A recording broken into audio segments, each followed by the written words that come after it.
Voilà, vous dire que je suis très heureux de vous accueillir dans notre petite salle à manger, dans la perspective de la vente de cet après-midi. Je vous rappelle que c'est quand même la 164e vente des vins des Hospices de Beaune.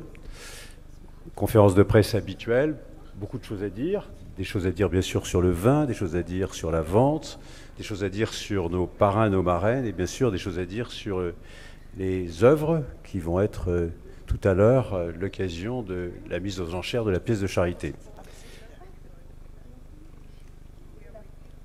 C'est la première fois, je crois qu'on a 4 parrains et marraines qui sont présents, enfin depuis longtemps. Je crois qu'il faut revenir à quelques années en arrière pour se souvenir d'une telle présence. Et je peux vous dire, pour les avoir déjà côtoyés depuis hier, que ça manque pas d'ambiance. Donc on aura effectivement, je pense, une grande vente. Donc si vraiment les acheteurs ne sont pas généreux, et je crois que c'est vraiment qu'ils n'ont rien compris. En tous les cas, je crois que le travail sera fait, non seulement parce que le vin est bon, mais au surplus parce que nos parrains et nos marraines sont excellents, vous allez voir. Ils ont tout de suite pris la dimension, bien évidemment, de l'événement, en buvant avec modération, bien sûr, comme d'habitude, mais on a vu que c'était pas, on ne fait pas semblant. Quand on défend aujourd'hui des causes, quand on s'appelle Eva Longoria, quand on s'appelle Dominique Ouest, Jean Reynaud qui va nous rejoindre, et bien sûr Zabou Bertman, je crois qu'on les défend vraiment. Je crois qu'il faudra bien sûr le dire, et vous le verrez, je pense, dès cet après-midi. Voilà, vous dire simplement que c'est la plus vieille vente de charité du monde, puisque quand on parle de 164e vente, en fait, elle existe de fait depuis le Moyen-Âge, puisque depuis la création des Hospices de Beaune, notamment notre Hôtel-Dieu, ce sont des dons de vignes qui sont à l'origine, bien sûr, de notre domaine et qui sont vendus ici dans le même esprit de charité et de solidarité. Donc je le dis pour vos auditeurs, vos lecteurs, pour bien sûr toutes celles et tous ceux qui achèteront cet après-midi, déchirez votre cœur. Charité bien ordonnée commence par soi-même, c'est le président de l'hôpital qui vous le dit, les Beaunois le savent, je le dis pour nos amis négociants, si on veut avoir un hôpital de qualité, il faut être aussi généreux, parce que c'est aussi la première charité. Il y a bien sûr la pièce de charité, mais il y a aussi tout le reste. Et donc le chiffre d'affaires qui sera réalisé cet après-midi permet d'envisager, parce que j'ai un directeur qui est bien sûr très intimidé cette année, parce qu'il sait qu'il va falloir qu'il trouve 94 millions pour construire un nouvel hôpital. Donc on va essayer de penser à lui cet après-midi quand on fera monter les enchères. Voilà, je ne veux pas faire plus long, puisqu'effectivement, je crois qu'il y a beaucoup de choses à dire. Ludivine va nous rejoindre. Non, elle est là aussi, Ludivine. Elle est cachée. Elle est tellement discrète, Ludivine. C'est vrai qu'on ne la voit jamais, Ludivine. Elle a une discrétion légendaire, Ludivine. Donc, mais elle va quand même... Hein, ça va, tu es en forme? Bon, d'accord, il faut que tu sois en forme. Alors, vous savez qu'avec Ludivine, maintenant, on invente beaucoup. On a bien sûr des vins bio. Maintenant, on a des vins bleus. D'habitude, elle est en rouge. On fait un vin bleu, c'est très républicain. On a du bleu, on a du blanc, on a du rouge. Voilà. Voilà, en tous les cas, vous souhaitez une excellente conférence de presse et je vais passer aussitôt la parole à mon directeur préféré. Merci à vous d'être là et bonne vente cet après-midi.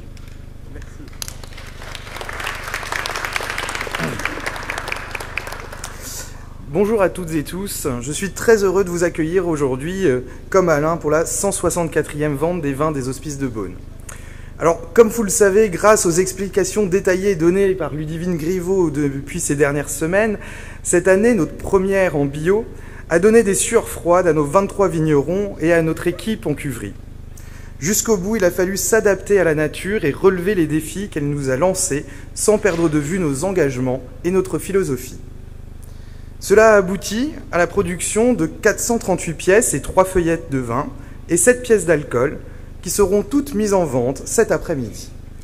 Et si la quantité, comme dans toute la Bourgogne malheureusement, est en baisse, la qualité est encore une fois au rendez-vous, confirmant que les bons choix ont été faits par des équipes expérimentées et impliquées. Même si la plupart d'entre vous, vous connaissez par cœur la particularité des Hospices civils de Beaune, à la fois un hôpital de référence du territoire, propriétaire de l'Hôtel-Dieu, le site touristique payant le plus fréquenté de Bourgogne-Franche-Comté avec environ 450 000 visiteurs par an, et exploitant de 60 hectares de vignes pour le domaine des Hospices de Beaune et de 12 hectares pour le domaine des Hospices de Nuit-Saint-Georges, n'oublions pas, j'ai envie ce matin de vous rappeler l'intérêt vital pour la vente, pour notre hôpital, de cette vente. En effet, Alain en a un petit peu parlé, les fonds récoltés permettent aux HCB d'investir dans de nouveaux bâtiments et de nouveaux équipements. En particulier, l'année 2024 a vu le lancement des travaux préparatoires de construction d'un nouveau bâtiment qui va remplacer le premier immeuble de l'ère moderne des Hospices, qui date de 1971 et qui n'est malheureusement aujourd'hui plus adapté à la bonne prise en charge des patients et aux conditions de travail souhaitées par les soignants et les médecins. Cela permettra également de repenser l'organisation du site, en particulier des flux des patients, pour une plus grande simplicité et une meilleure logique. Je vous propose d'ailleurs de découvrir un petit film qui vous montrera un peu à quoi va ressembler le nouveau site grâce au travail de notre partenaire C3B. Dans la continuité de la volonté de leurs fondateurs, Nicolas Rollin et Guigone de Salins, les hospices civils de Beaune poursuivent leur évolution pour toujours mieux répondre aux besoins de santé de la population du territoire. Situé en limite de la ville, il est ouvert sur les paysages viticoles des climats beaunois. Le bâtiment H, hôpital pilote de l'époque moderne, sera remplacé par un nouveau bâtiment situé au plus près du plateau technique, reliant ensemble tous les services de l'hôpital. L'entrée principale du site sera plus visible. Le hall existant est restructuré, offrant un accueil chaleureux aux patients et aux visiteurs qui sont orientés sur ces deux côtés de manière intuitive. À gauche vers les consultations et l'imagerie, à droite vers les hospitalisations. À travers une galerie paysagée, on accède aux ascenseurs qui desservent les unités d'hospitalisation.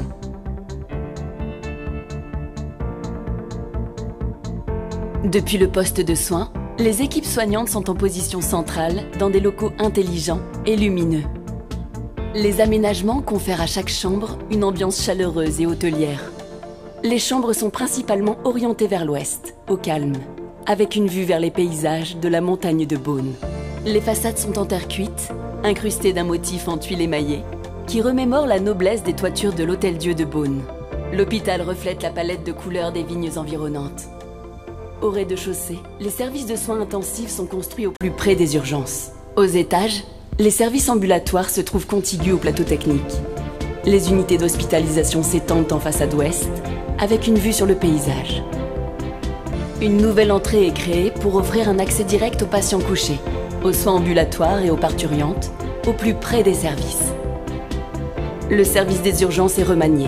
L'accès des ambulances est déporté en façade ouest. Les flux sont parfaitement séparés. L'accueil des urgences est relocalisé en façade sud, identifiable et évident. Une nouvelle page s'ouvre dans l'histoire des hospices civils de Beaune.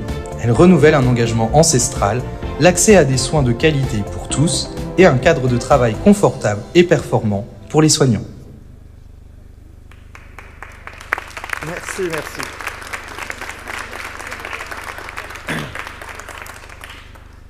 Donc vous voyez ce beau projet que nous lançons, qui va mettre quelques années, et en quelques chiffres, il représente 195 lits et places.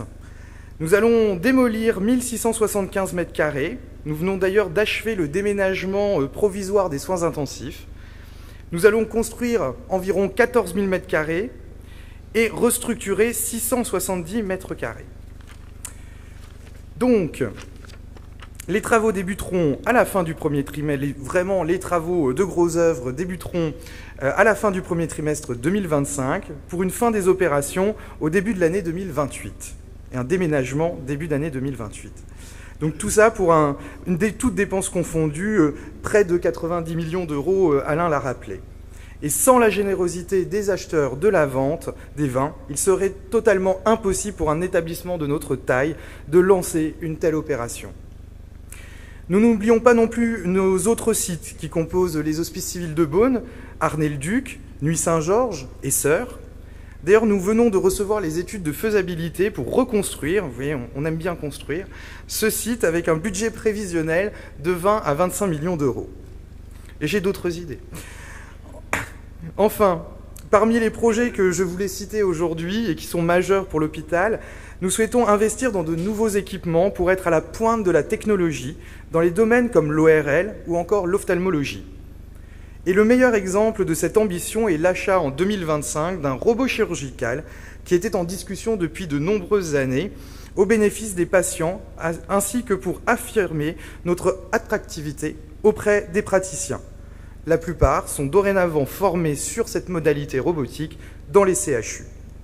Vous voyez que les hospices civils de Beaune ont de nombreuses idées pour continuer à progresser et pour améliorer la prise en santé des 110 000 personnes du Sud-Côte d'Or. Je vous remercie.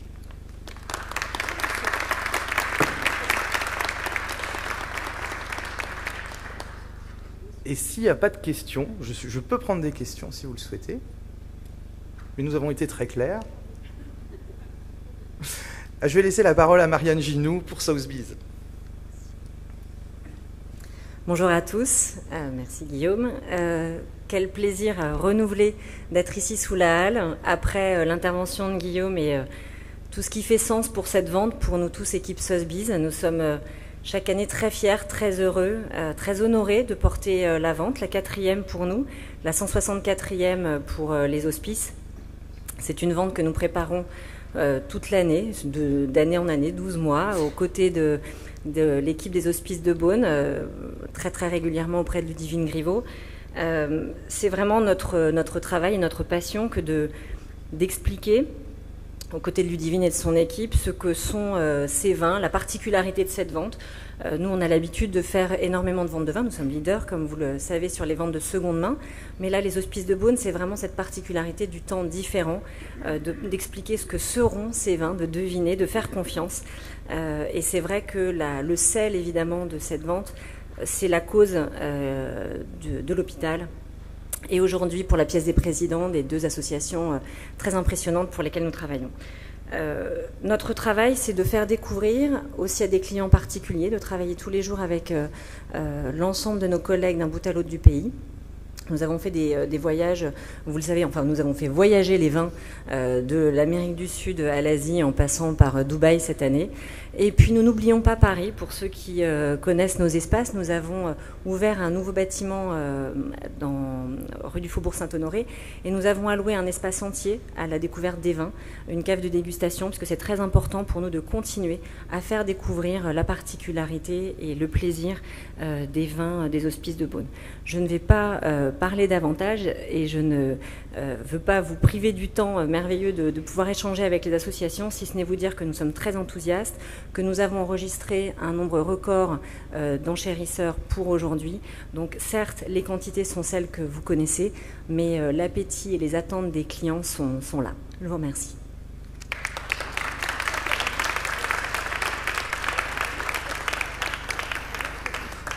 Me revoici. La transition est toute trouvée. Effectivement, la vente est aussi l'occasion pour les hospices civils de Beaune, vous le savez, d'accompagner une cause représentée par différentes associations dans le cadre de la mise aux enchères de la pièce de charité ou pièce des présidents. Cette année, la cause retenue est One Health, ou, en bon français, une seule santé. Concept qui se développe depuis quelques années, au point où, pour la petite anecdote, l'inscription de l'hôpital de Beaune dans cette démarche nous est demandée par le directeur général de l'Agence régionale de santé. Il s'agit d'une approche intégrée qui vise à préserver la santé des personnes et des écosystèmes. La santé végétale, environnementale et humaine sont intimement liées. Ainsi, l'approche One Health s'appuie sur les liens étroits et interdépendants qui existent entre ces différents domaines pour créer de nouvelles méthodes de veille et de lutte contre les maladies. Un hôpital public comme les hospices civils de Beaune ne peut que s'inscrire dans une telle démarche 360, a fortiori vu notre spécificité de domaine viticole au cœur de son environnement et en plus l'année où le domaine des hospices de Beaune passe en bio. Et dans ce cadre très transversal, nous avons choisi, avec Alain et le conseil de surveillance, 2 institutions pour bénéficier de la pièce des présidents. Ils vont dorénavant pouvoir se présenter. Tout d'abord, Médecins sans frontières.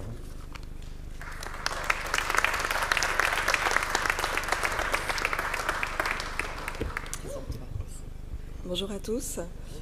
Quel privilège, quel plaisir d'être ici avec vous. Je suis la directrice de la collecte de fonds privés de Médecins sans frontières. Et quand nous avons reçu l'excellente nouvelle que notre association était sélectionnée pour bénéficier de la vente de la pièce de charité, nous avons tout de suite été enchantés de ce que ça représentait en termes de ressources financières que nous aurions pour notre organisation et pour nos projets. Mais j'étais personnellement loin d'imaginer qu'on s'embarquait aussi dans un grand voyage dans l'histoire, dans le temps, dans la solidarité, dans la générosité, dans le partage et l'excellent accueil que vous nous réservez tous ici. Tout d'abord, je voudrais remercier Monsieur le maire, Monsieur Suguenot, Monsieur le directeur des hospices de Beaune pour avoir sélectionné Médecins sans frontières, également nos ambassadeurs, Zabou Brightman et Dominique West, pour nous soutenir dans cette cause. Ils seront là cet après-midi pour faire monter les enchères, on l'espère, hautes, et l'ensemble des personnes qui font que ce jour puisse se réaliser ainsi. Avant de vous parler un petit peu plus de Médecins sans frontières et de laisser le docteur Rieu vous parler de ce que l'on fait autour des maladies tropicales négligées, je voulais revenir sur un cas qui m'a personnellement beaucoup émue.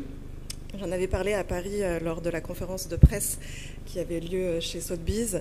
C'est le cas d'une petite fille qui s'appelle Aïcha et qui a été atteinte du Noma au Nigeria.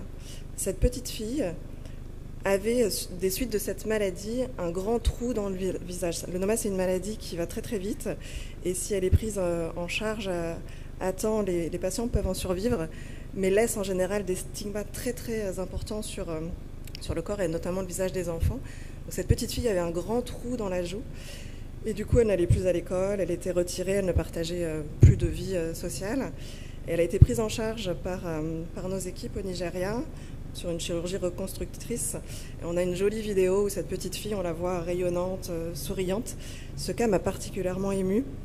Je voulais le partager avec vous parce que le Noma, je ne sais pas si vous connaissiez cette maladie, elle fait partie des maladies tropicales négligées. Ce sont une vingtaine de maladies qui ont été enregistrées par l'OMS et elles ont pour trait commun d'être, comme leur nom l'indique, négligées. C'est-à-dire qu'on les connaît très peu. Donc si je vous en cite quelques-unes comme donc le Noma, la leishmaniose, la maladie du sommeil, la maladie de Chagas, on se fait rattraper par la rue. C'est fait. Donc ces maladies, elles ont pour trait commun d'être dans des pays qui sont un petit peu loin de nous, dans des pays particulièrement pauvres et vulnérables. C'est pour ça aussi qu'on les connaît très peu. Elles sont intimement liées au contexte, à l'environnement. Donc, Monsieur le directeur des hospices de Beaune parlait de One Health. Effectivement, ce sont des maladies qui sont connectées au climat, à l'environnement, qui sont renforcées par le changement climatique, par la forte urbanisation. Et pour autant, elles sont vraiment en dehors des radars.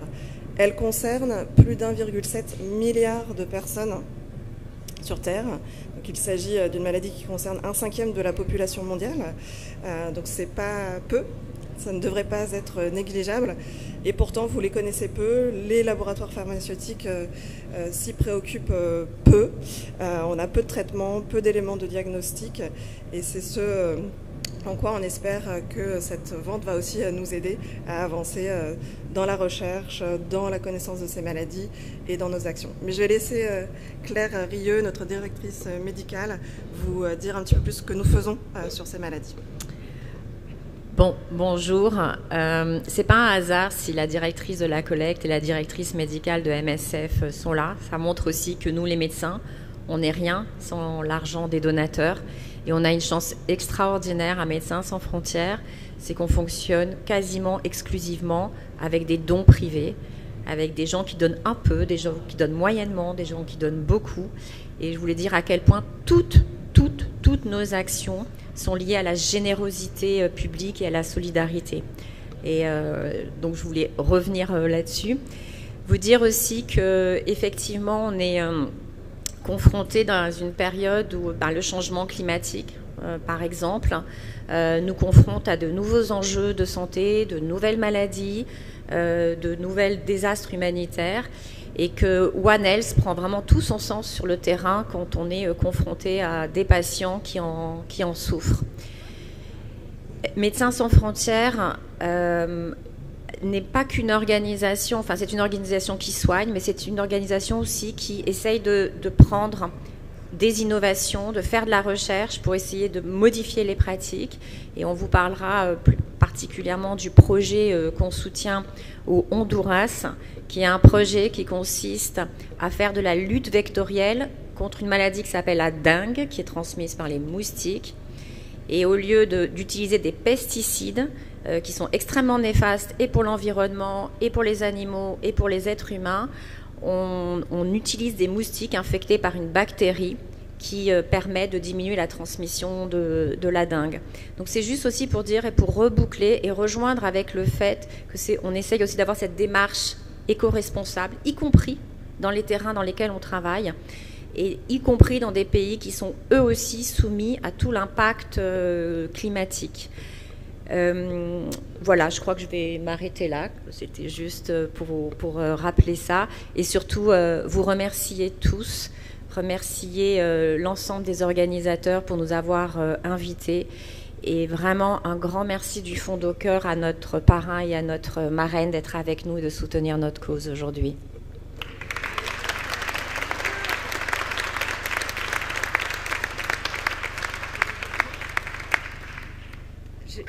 J'ai pas mon papier, mais oui, moi je suis extrêmement... Le remerciement retourne à MSF parce que je trouve ça merveilleux d'avoir été choisie comme marraine. J'espère qu'on va faire ça bien avec Dominique et qu'on va récolter le maximum et qu'on va faire bouger les enchères. Je ne sais pas ce qu'on va faire, mais ça va être un truc de dingue. Enfin, de dingue. Attention, je ne parle pas de la maladie. Cela dit, on parlait des moustiques. Vous avez vu ça, comme ça. Et on parlait des moustiques. Et non, je disais hier que les moustiques voyagent aujourd'hui. Et donc, tout ça est très très loin de nous, mais c'est très près de nous. Parce que l'humanité est très proche de toute façon. Donc, où c'est éthique, purement éthique, et tout le monde dit il faut que tout le monde aille bien, même ceux qui sont très loin, ou c'est juste pratique et on se dit ils vont venir à un moment donné vers nous et on va y avoir droit. Donc quoi qu'il arrive, on a intérêt à se bouger. Merci aux Hospices de Beaune pour cette invitation merveilleuse. Je suis très fière d'être ici. Merci à tout le monde.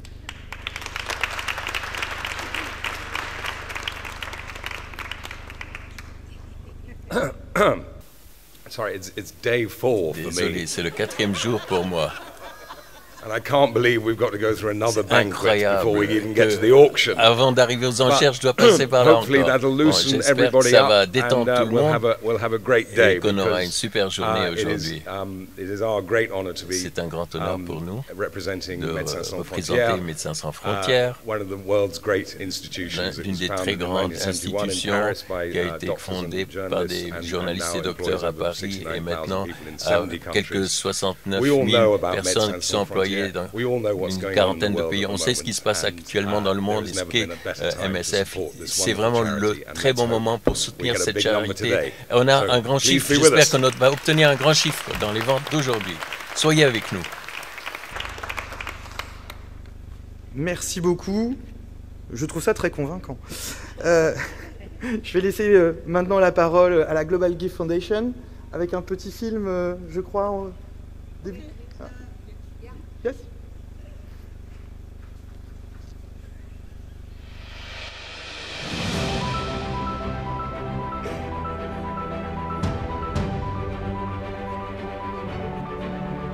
Global Gift Foundation est une organisation humanitaire fondée en 2013 par Maria Bravo avec un objectif clair, apporter un changement réel et positif dans la vie des enfants, des femmes et des familles en situation de vulnérabilité. Depuis, nous avons collaboré avec diverses fondations à l'échelle mondiale en lançant et soutenant des initiatives qui apportent non seulement des solutions, mais aussi de l'espoir. Parmi nos plus grandes réalisations se distingue l'orphelinat Quang Cho au Vietnam, un foyer sûr et rempli d'amour pour les enfants dans le besoin. De plus, lors de chaque urgence humanitaire, la Global Gift Foundation a répondu présente. Nous avons apporté notre soutien après le tremblement de terre à Oaxaca au Mexique. Nous étions là après l'ouragan Maria à Porto Rico et aux Philippines suite au typhon. Aujourd'hui, nous vous présentons notre projet le plus récent, Casa Andreles. Nous avons ouvert un centre de jour situé à Marbella en Espagne, dédié aux enfants ayant des besoins spéciaux ainsi qu'à leurs familles. Dans cet espace, ils reçoivent des soins et des traitements spécialisés prodigués par des kinésithérapeutes, des médecins et d'autres professionnels engagés pour améliorer leur qualité de vie. Ces besoins nécessitent des équipements de haute technologie et des ressources considérables, et chaque don fait la différence.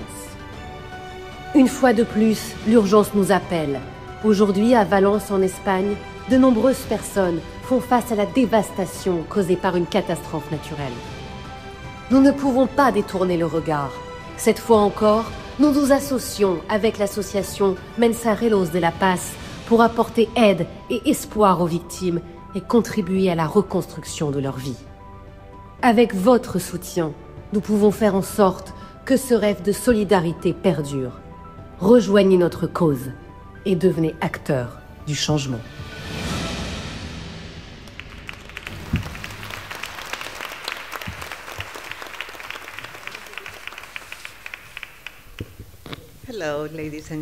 Bonjour mesdames et messieurs, merci. D'abord, j'aimerais dire merci pour nous avoir choisis.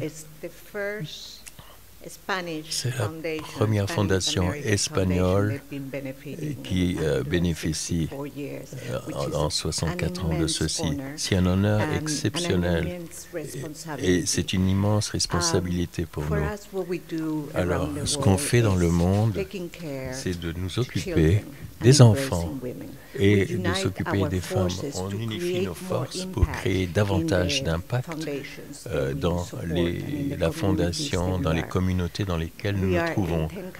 Nous sommes dans 10 pays. Il y a des orphelinats, différents projets, des foyers, mais aujourd'hui, en tout cas, on va se centrer sur 2 projets. L'un, c'est Casa Angeles, que vous avez vu. Il y a des enfants avec des besoins spéciaux, des maladies rares. Non seulement ils reçoivent leurs traitements, des traitements qu'on fait venir du monde entier avec nos médecins locaux, mais en même temps, c'est un centre, un foyer, car lorsqu'un enfant a eu une maladie, toute la famille a cette maladie. Donc c'est très important de souscrire, de faire participer cette famille. Ce centre a été créé où les parents peuvent venir et recevoir un soutien psychologique, un système de ce type pour leur donner les outils dont ils ont besoin pour s'occuper de leurs enfants. Et ensuite, les frères et les sœurs de l'enfant qui a une maladie peuvent y venir et jouer, tout simplement. Et ces enfants passent surtout 90% de leur temps dans les hôpitaux. Il faut en être conscient. Donc, on souhaitait créer cet espace où ils se sentent heureux de venir, car ils savent que leurs frères et les sœurs peuvent y venir avec leurs parents, partager des récits avec d'autres parents, et ils reçoivent les soins dont ils ont besoin. La deuxième partie de tout cela, c'est que c'est Global Gift, notre association. À chaque fois qu'il y a une tragédie, on essaye d'y être présent car nous croyons à soutenir ceux qui ont le plus de besoins. Valence, actuellement, en Espagne, passe par une véritable tragédie. Vous avez vu sûrement ces catastrophes. Et notre partenaire, Mensajeros de la Paz, eh bien, on est à l'intérieur, sur place de cette ville pour apporter des aliments, des soins médicaux et essayer de reconstruire la ville. Donc, avec cet argent, on va pouvoir changer la vie de ces personnes et continuer à soutenir nos enfants. Merci.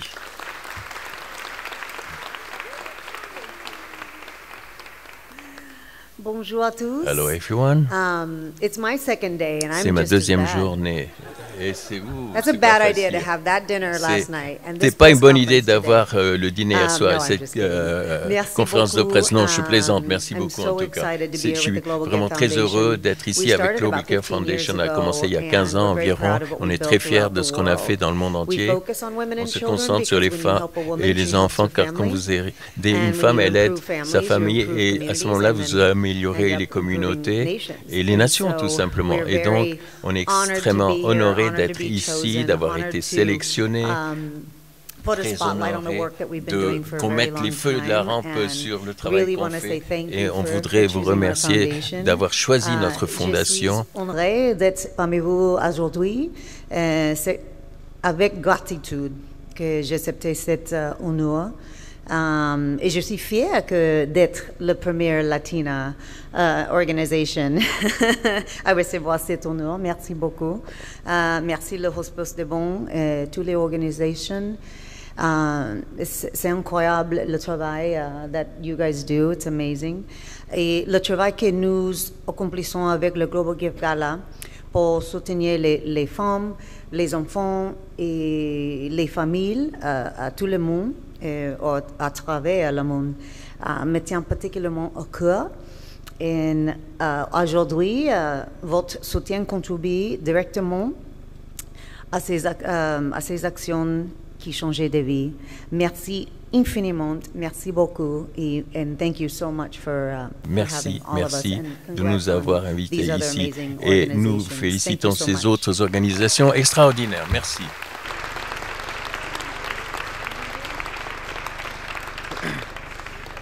Thank you very much, thank you. Et maintenant, je vais passer la parole à nos amis du BIVB. Tout d'abord, son président délégué, François Labbé.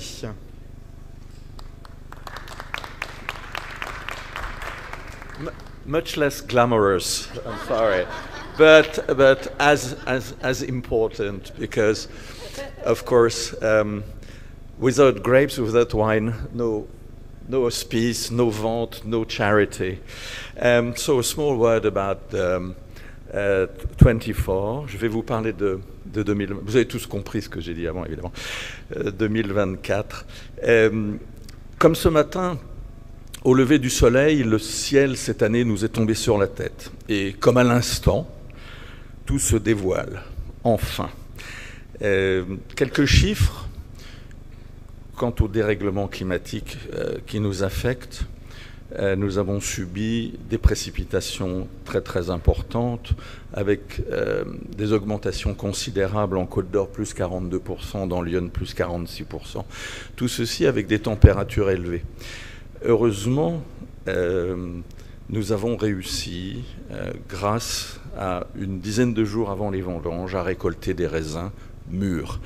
Et avec des raisins mûrs, nous avons pu produire de bons vins, des vins savoureux, des vins qui nous ont permis de satisfaire le palais de ceux qui les ont goûtés déjà, tant en vin blanc qu'en vin rouge.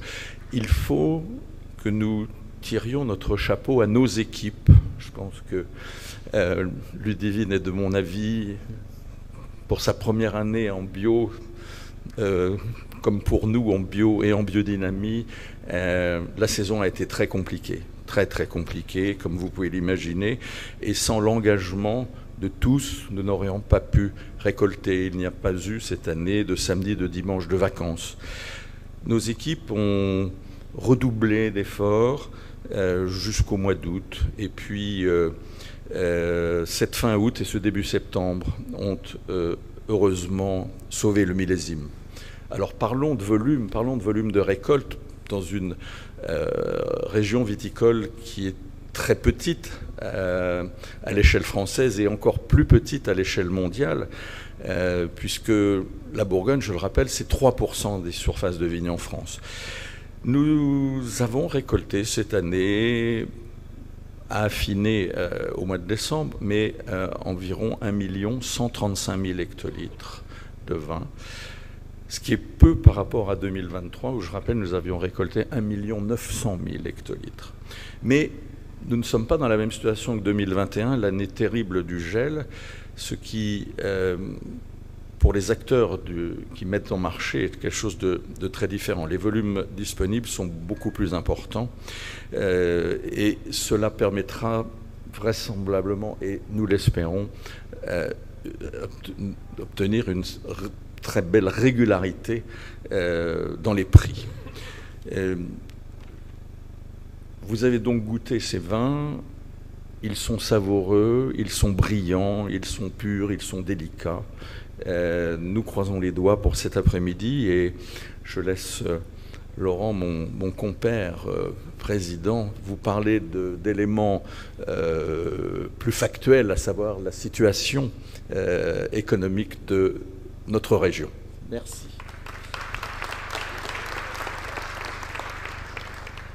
Merci François.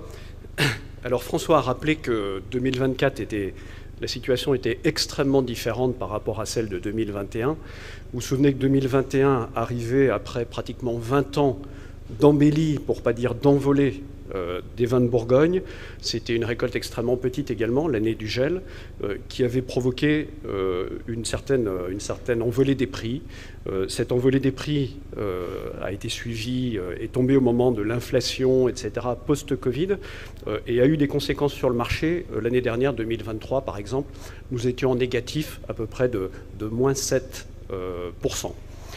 Les choses ont complètement changé. D'abord, la situation avec 2024 est très différente. Le millésime 2024 arrive maintenant après 2022 et 2023, année où nous avons eu une récolte qui était assez généreuse sur ces 2 ans, et nous avons des stocks. C'est ça qui fait la différence. Donc on peut être optimiste, on peut espérer effectivement que les prix restent relativement raisonnables avec le millésime 2024 et qu'on ne connaisse pas effectivement cette envolée.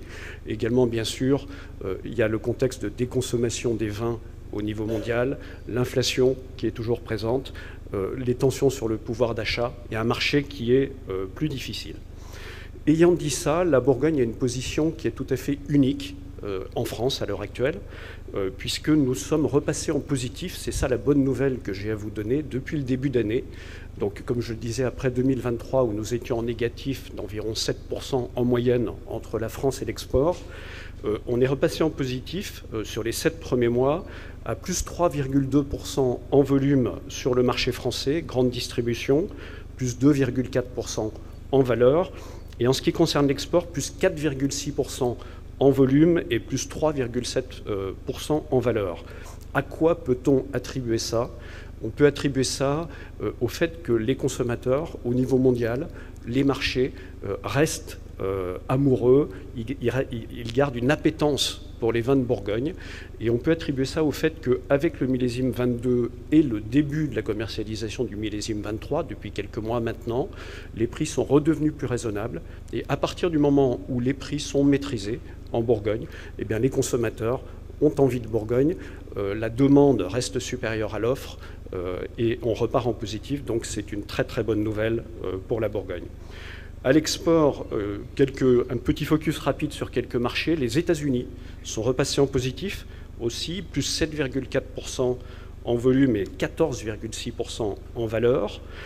Ça concerne, ce qui est intéressant pour nous, c'est que ça concerne beaucoup les vins blancs et surtout les appellations régionales, c'est-à-dire nos entrées de gamme, le socle de la Bourgogne, ce qui nous permet de construire la notoriété, la réputation des Bourgognes et d'espérer faire venir les consommateurs sur nos vins de réputation plus élevée.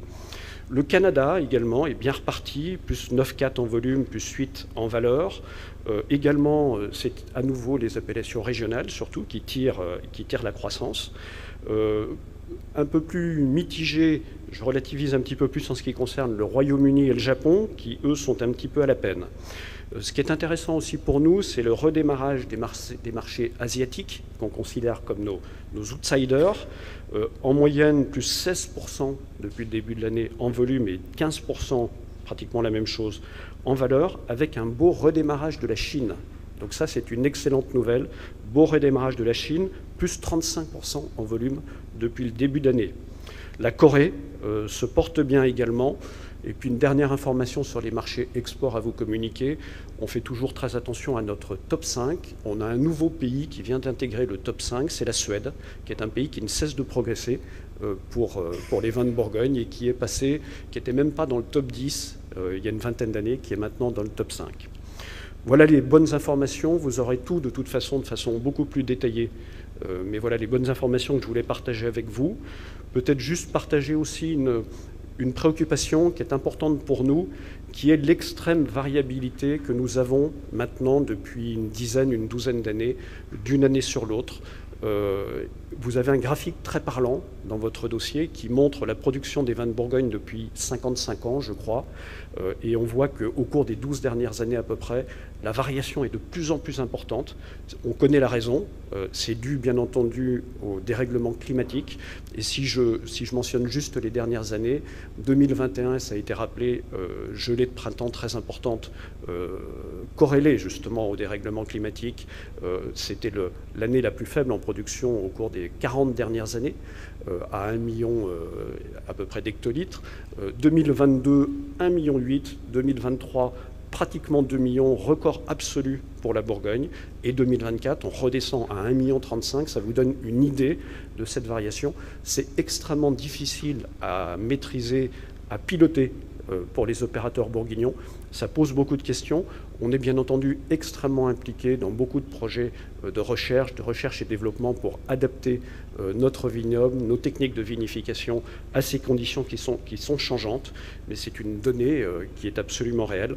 Et je termine en rappelant effectivement notre objectif stratégique pour le BIVB, dans lequel nous nous sommes lancés il y a 2 ans maintenant, qu'on appelle Objectif Climat, et qui est d'atteindre la neutralité carbone en 2035, donc très en avance sur les objectifs européens, 2035 pour la filière bourguignonne, ce qui est très ambitieux et ce qui demande la motivation, la mobilisation de tout le monde. Mais je vous rassure, les viticulteurs bourguignons sont conscients de ce qu'ils doivent à la nature et sont prêts à s'engager. Merci à tous. On est à votre disposition, François et moi, bien entendu, si vous avez des questions sur ces chiffres et sur ces tendances. Madame, vous avez un micro, voilà. Bonjour. J'en ai une à propos du marché américain, les États-Unis. Quelles sont vos prévisions compte tenu des dernières élections? Bien entendu, ça nous dépasse un tout petit peu parce qu'on a des instances nationales qui sont chargées effectivement de suivre ces sujets. Alors, je pense que vous faites allusion, bien sûr, à l'élection du président Trump et au risque de remise en place de taxes sur les vins. Je peux vous donner 1 ou 2 précisions. Il y a deux sujets en fait qui nous préoccupent. Le premier, c'est cette taxe générale dont le président Trump a parlé pendant sa campagne de 10 ou de 20% à l'importation de tous les produits. Je dirais que si ça se met en place, ça renchérira nos vins, bien sûr, sur le marché américain, mais d'une certaine manière, c'est un moindre mal, parce que tous les produits, quel que soit leur pays d'origine, seront impactés de la même manière, et il n'y aura pas de distorsion de concurrence, comme on en avait pu en connaître quand il y avait eu une taxe effectivement spécifique mise par le même président Trump en 2019-2020. Celle-là nous inquiète un petit peu plus parce qu'à tout moment, elle peut revenir. Vous savez qu'on avait été les victimes collatérales du différend commercial entre l'Europe et les États-Unis concernant Boeing et Airbus. Et c'est uniquement les vins français qui avaient été impactés. Les Italiens, par exemple, n'avaient pas été impactés. Et là, ça avait réellement faussé la concurrence. Donc effectivement, on est tout à fait préoccupés. On suit ça de très près, tout en sachant que nous, à notre niveau, il y a relativement peu de choses que nous puissions faire nous-mêmes. C'est négocier directement au niveau de l'Europe. Bon, mon espoir, moi je reste quelqu'un d'optimiste. Mon espoir est que le président Trump, en matière commerciale, est quand même peut-être un homme, soit quand même peut-être un homme relativement pragmatique. On sait que c'est quelqu'un qui aime la négociation et la transaction. Donc ça sera certainement des négociations importantes. Et il faudra que l'Europe trouve effectivement des choses à donner, donnant, pour obtenir effectivement que nous ne soyons pas trop impactés par ces taxes. Y a-t-il, monsieur? Oui, juste une question, merci. Sur le Côte de Beaune, Côte de Nuit, j'ai cru comprendre que le vagarie de le climat et tout ça qui a diminué le rendement était un peu pire au Côte de Nuit que Côte de Beaune. Oui, c'est tout à fait vrai. C'est tout à fait vrai. Vous pouvez élaborer un peu? Oui. Plus on descend vers le sud, meilleure était la situation. C'est-à-dire que ce qui a le plus été touché, c'est le nord de la Bourgogne, Chablis, le Châtillonnais particulièrement, qui ont été très impactés par les conditions météorologiques de l'année et par les maladies. Ensuite, la Côte de Nuit. La Côte de Nuit, la production a été très très fortement réduite, pratiquement de 50%. Ça s'améliore en Côte de Beaune, particulièrement pour les vins blancs. C'est à peu près correct en Côte Chalonnaise et également dans le Mâconnais. Donc meilleur dans le sud, moins bon dans le nord. En volume, oui, Ludivine. Merci Ludivine. Pas en qualité, vous l'avez bien compris, vous avez pu goûter vous-même. Oui, vous savez qu'on a eu quand même une chance extraordinaire. Ça a été ces 2 semaines magnifiques, fin août, début septembre.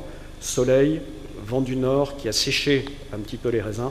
Et d'une certaine manière, le fait qu'on avait une récolte relativement faible a fait que le peu de raisin a pu mûrir. On a pu avoir une certaine concentration malgré tout. Et tout ça, rajouté à la maîtrise technique et qualitative qu'on a pu acquérir au cours de ces dernières décennies, fait qu'on arrive à faire face à des millésimes compliqués comme ça et à produire des vins d'excellente qualité. Vous l'avez vu en 23 et en 24. S'il vous plaît, ici.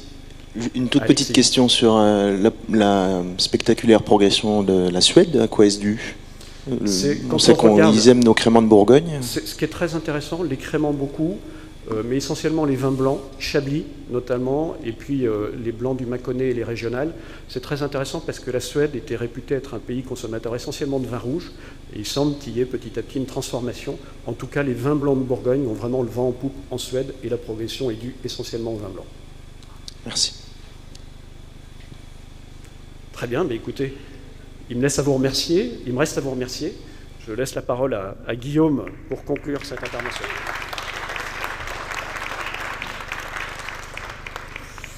Merci beaucoup Laurent. Effectivement, comme l'a dit François, on a quand même des perspectives intéressantes qui améliorent un petit peu la météo, comme pour cette 164e vente. Donc, écoutez, je pense que vous avez eu et que vous savez beaucoup d'informations et que vous savez dorénavant tout sur cette 164e vente des vins des Hospices de Beaune et ses implications pour l'hôpital.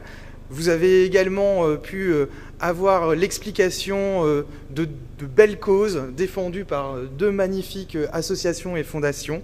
Donc voilà, écoutez, je vous souhaite une bonne journée à tous et surtout une bonne vente. Merci.